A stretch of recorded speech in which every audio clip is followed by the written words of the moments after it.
Hey, what's going on, everybody? Y'all already know who it is. The host of one of the fastest growing social media platforms and got one of the hottest social media shows. This is PaulTv Afternoon. What's going on? Man, I'm telling y'all, we got to stop attacking each other, shorty. This is, far too often, and I have to say this, the hate within our community is hurting us catastrophically. It's becoming very catastrophic to a point, man, that we need each other to get to the promised land that we're trying to get to.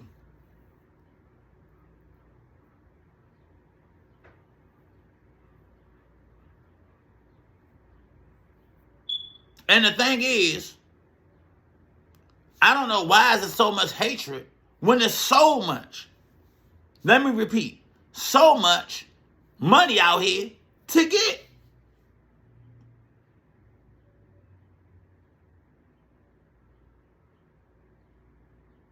It's going to always be somebody that's going to have a little bit more than what you have. But that's okay. Everybody not going to be a superstar.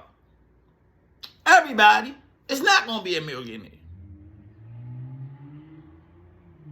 Everybody is not going to be known all over the world. That is okay. You can still live a comfortable life without those things. There's only a very few people that's going to reach those pinnacles. But that's okay. But the people that do reach to a higher level, it's no need to hate. Or for some people that are charming, that people are drawn to, hey, that's their blessing. That is cool. But what we do in our community, we destroy the shining stars that shine bright. And I know a lot of people have prime examples.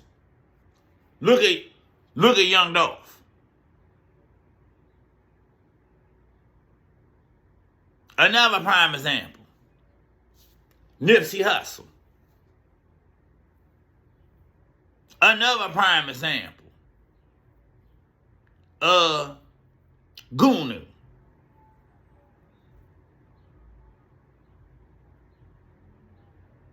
Another prime example. Biggie. Like all our greats, anybody that brings something to Jam Master Jay, anybody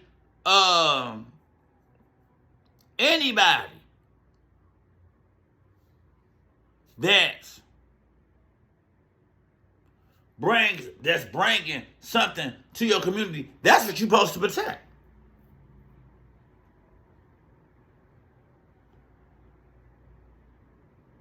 But Lil Bootsy said it best. People be so drunk off hatred. And it plagues our community, the black community, more than any other community. Instead of us going to some, you know what, I see man making it. You know what? Shit, I go over there, I can ask him some questions.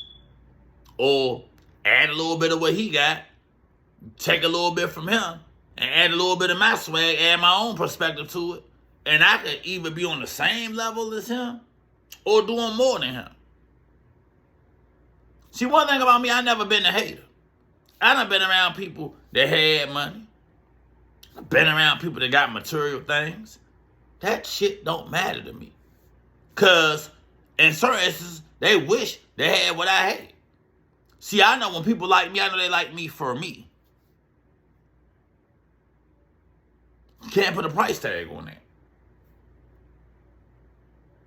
I'm not rich, but I'm a long way from being poor. I got a good woman in my life. You know, I got a good job. I'm not envious of people, yeah.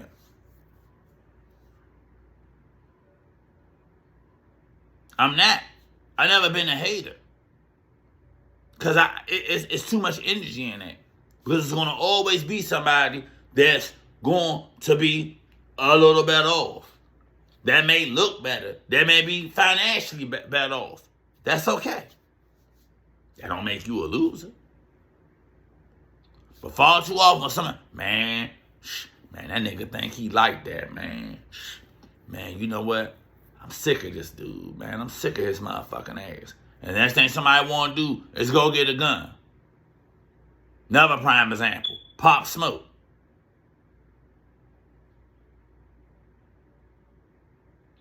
Like, when are we going to learn? And then we'll get mad. Man, white people control the world. The Jews. Oh, man, I'm tired of these Mexicans. Guess what? These Chinese. But guess what? They all work together, yeah. That's why Jews have taken over. Like they have. Because you want to know why? Because you know one thing? They keep their money within their own community. Say if a Jewish person, I give out the name Joshua. Say Joshua decides to open up a bakery in his community. Guess what's going to happen? All Joshua family, friends, anybody within that community is going to support that business. And guess what's going to happen? He's going to have family members helping him. So guess what? They build. Then guess what's going to happen? Everybody support that business. Then guess what Joshua going to do? All that money stays within their community. And then guess what Joshua going to do? He going to open up other businesses and his family going to be in. Or what's going to happen is that one business going to get them in the real estate. And then you may have one family member, okay, now we doing good with the real estate. Let's go ahead and open up our own bank. Then the people that be in the bank, okay, you know what? We can have a couple of people. Let's do a media brain, et cetera, and et cetera, and et cetera. And the next thing you know, now Joshua family done built up generational wealth.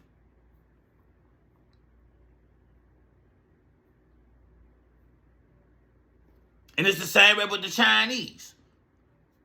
They'll open up one curry out. Then the next thing you know, they had some cousins running another curry out.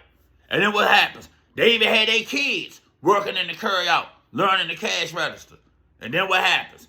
Then another and another. The next thing you know, they done took over. They got about 10 or 20 curry outs with generational wealth, with none but their family working in it. And guess what they doing? They pooling that money and keep that money within their community and within their family. Why you think the Mexicans are taking over like they are? Guess what? They all live in the same house. You'll have one woman that's washing the clothes. I done seen them in action. One person wash the clothes. One person that'll cook all the food. One person that'll clean up. It be like 50 of them living in the place. The next thing you know, they pool their money together. They send it to their family. Then they start landscaping businesses. You'll have one person working as a maid. Working as construction workers. Then every time you see them, they car suited and fucking booted. Unlike a black person who can't even keep their car together. But they cars be suited and booted with the newest paint, with nice pipes, nice rims. You wanna know why? They work together. But we as blacks, we can't do that. It could be two niggas, three black people living in a house, and somebody gonna get mad. Oh, somebody doing better than this. Oh, they ain't paying their fair share. Oh, I work. I ain't gotta clean up. But the Mexicans, everybody living in the same house, everybody know their job to build everybody up. But within our community, I can't do that. Why you think foreign women get married at a high rate? Because guess why? They're not trying to live both roles. Spanish women, hey papi, they cleaning up the whole house, taking care of the kids, all that. And guess what? They're happy with that. Running the finances. And then what you think happened? This woman decides, well, I want to start my own cleaning business. And then guess what happens? Grandma, watching the kids, now generational wealth. Because the man ain't afraid, because even though she's doing all this, she's still domestic. She's still going to clean up, still cook dinner, do all of that. They don't look at it like, that's beneath them.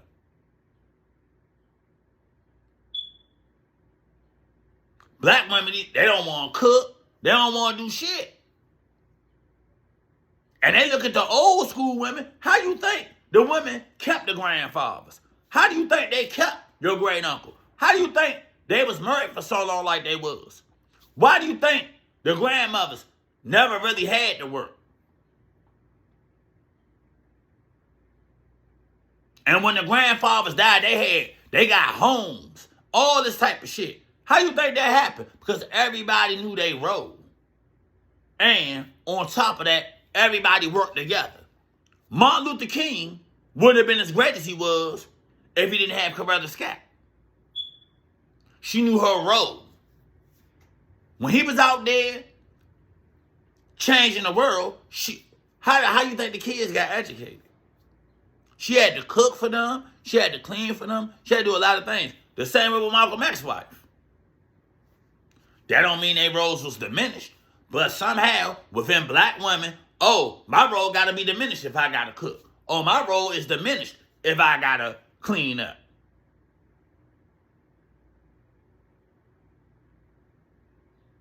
But then, put this narrative out here, I can't find me a good man. That's because you're trying to be the fucking man. That's why. And now dudes is getting hip. See, that shit that people used to kick, get out. Now, especially the young men of this generation. And see, this is why I do stuff like this. And see, I'm not a Kevin Samuels, but I believed in some of the stuff that he was saying. I could be a man and say some of the stuff he was saying was the truth. I'm about to be married. And let me tell you, you want to know what made me put my wife, want to marry the woman that I'm with? Because she never tried to play both roles. She never tried to have control of me or try to tear me down. And guess what? At once upon a time, I was laid off for 5 months. All that. And another thing, she appreciated what I brought to the table. See, a lot of females, they forget when they down and out how a man have helped them. But if the man fall off a little bit, they blank out. They just and start wanting to talk shit. Excuse me, y'all. And a lot of the stuff that goes on, you can't get nothing out nobody having no nasty attitude. Let's just get that established now. A lot of y'all attitudes is real fucked up. But you know what kills me? That's why I want independent men. Where the independent men at? But yet they always wind up with somebody broke. I wonder why. Because them broke niggas and them survivors, I call them survivors, where they need somebody, that's why they always wind up with them. Because any kind of man that has any kind of independence or any type of status to where he can take care of himself, they can't talk that shit to nobody. A man that got his own or got his shit together. You can't, because first of all, he's going to be like, I'm not dealing with no nasty attitude. I don't got to deal with that.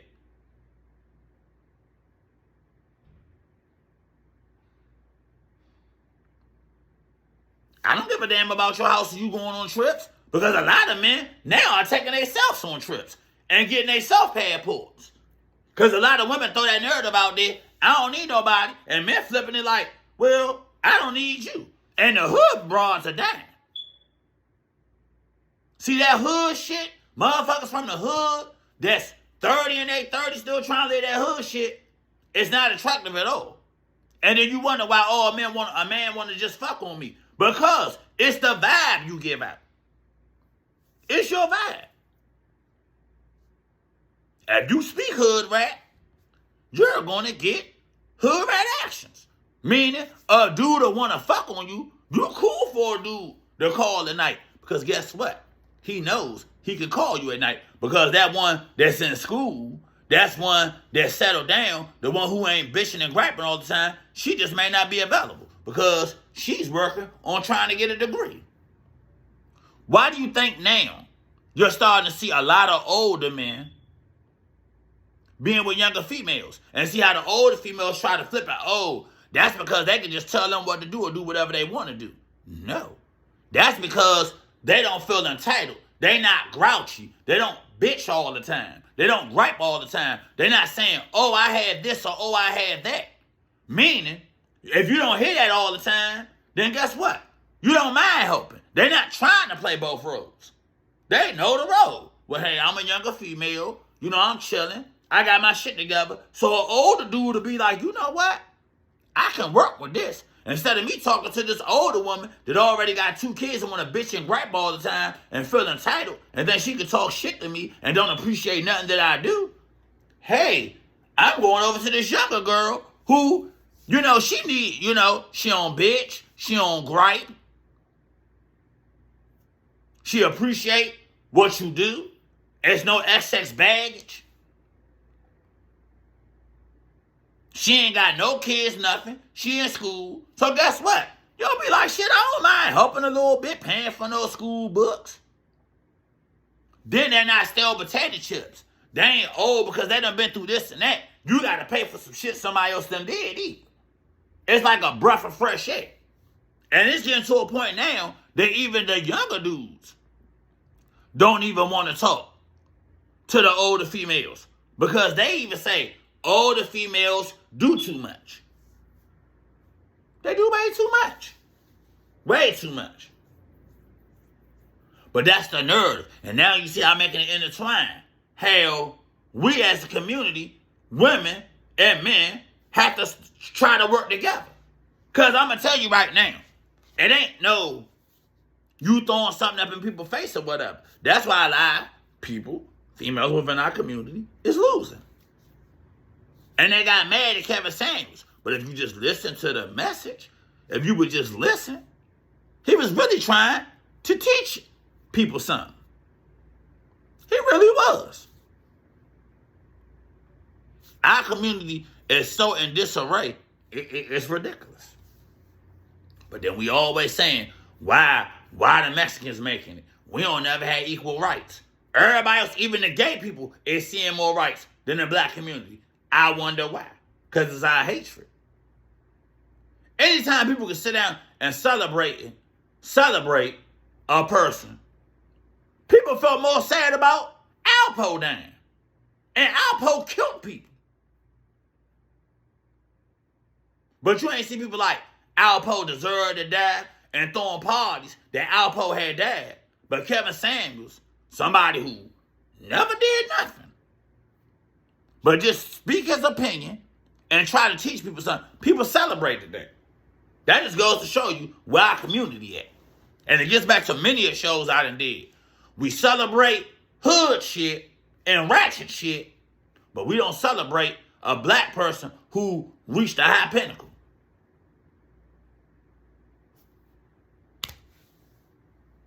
That's that bullshit. That's that bullshit I be talking about all the time.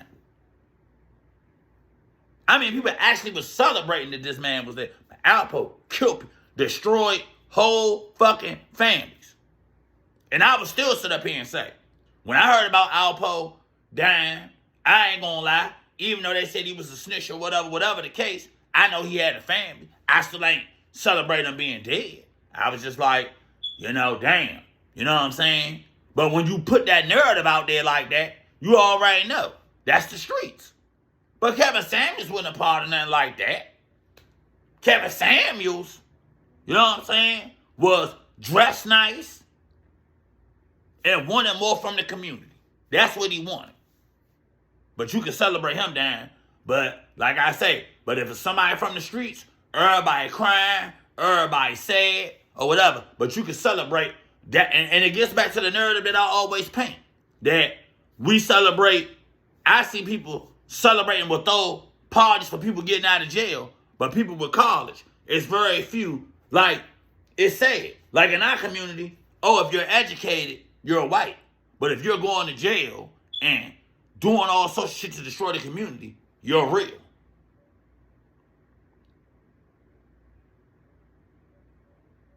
Then we wonder why our community fucked up. Then motherfuckers want to, oh, I don't want to cook and I don't want to clean, but oh, I can twerk. Or I'm a victim. Because why? Because you want to keep dealing with neighborhood superstars, but don't want to really deal with nobody that's college educated or nothing like that. But you get mad when you got you 2 kids in by 2 different people and you got to work and the father's not involved. But a lot of this shit stem from people fucking with people's husbands and fucking with people that they already knew was in the relationship. Then when certain shit hit how it hit, what you thought that man was going to do? Of course he was going to choose his family. You know what I'm saying? So a lot of people got to look at the narrative that they put out there. But it's the you know.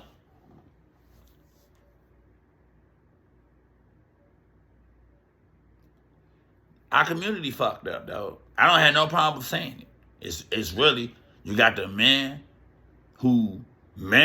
especially younger men now. These younger men, they hip to shit. They real hip. So all that, oh, you can get out my house. I was having a conversation with a little homie of mine. He already said it. He said, shorty, I can't do no hood joints. But guess what? His mother a hood joint. And he was like, oh, hell no. I can't do it. And she moved him out. You know what I'm saying? They live in a pretty nice ass, it's beyond an amazing place now. He said, I'd rather choose somebody from this community, from the amazing community, than to choose somebody from the hood community. He been around all his life. But like he said, I hit one of them.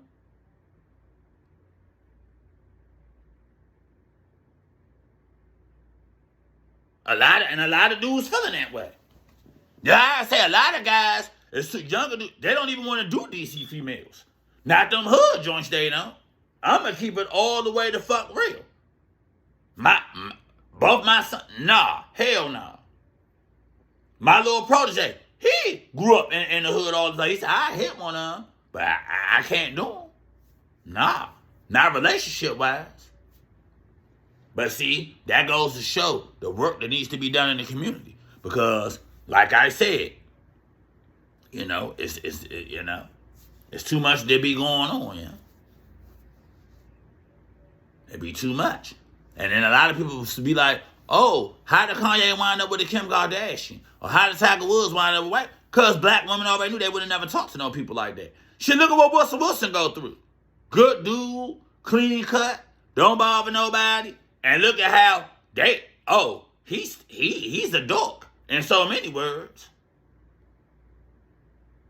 Never been in trouble. He not only taking care Murray, not only is he taking care of the child that he has had with Sierra, he's taking care of a child that ain't even his. And guess what? Oh, he's a dork. And other black men have said this. Oh, cause what, he ain't out there wearing his pants halfway hanging down or no shit like that.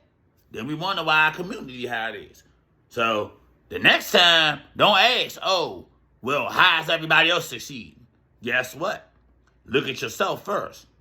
And be like, what can I do to better the playing field? And then maybe once we all plant that seed and start to grow, once we do that, then maybe, just maybe, we could finally get on the path to reaching the promised land like we always wanted to in the first place. Real talk. Love y'all. Take care. This been PaulTv, a 1410 production show. PaulTv, afternoon. Have a great Wednesday, everybody. Take care. Peace.